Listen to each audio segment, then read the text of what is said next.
ఇప్పుడు ఎంతెంత దూరం కూచి కూచి దూరం అని చెప్పి ఎదురుగుండా ఒకళ్ళు కూ అని కోస్తా ఉంటారు. వెనకాల మనం వాళ్ళ చొక్కా పట్టుకుని నడుస్తూ ఉంటాం. మన వెనకాల ఇంకోళ్ళు చొక్కా పట్టుకుని అట్టు వెళ్తుంటారు.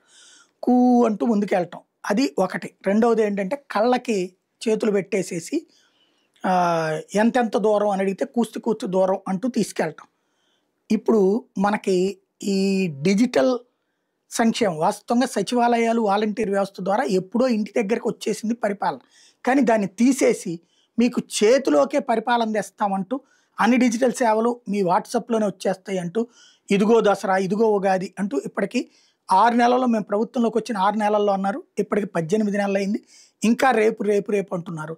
ఇప్పుడు రిజిస్ట్రేషన్ సర్టిఫికెట్లతో సహా ఇంటికే పంపించాలని చంద్రబాబు గారు ఆదేశించారట. రిజిస్ట్రేషన్ అనంతరం డాక్యుమెంట్లను కొరియర్ ద్వారా సంబంధిత వ్యక్తుల ఇళ్లకు పంపి ఏర్పాటు చేయాలని, సంక్రాంతి నుంచి పౌరులకు అన్ని సేవలు ఆన్లైన్లోనే అందించాలని చెప్పి ఆదేశించారట. ఆర్టీజీఎస్ మీద నిర్వహించిన సమీక్షలో ఆయన మాట్లాడారట. ఆన్లైన్లో సేవలు పారదర్శకంగా అందుతాయి.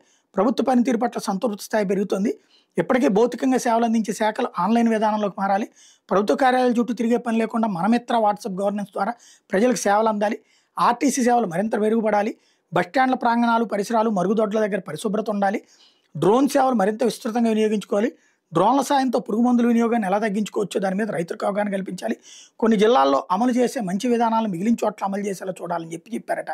సమీక్షలో విజయానంద్ కూడా పాల్గొన్నారట.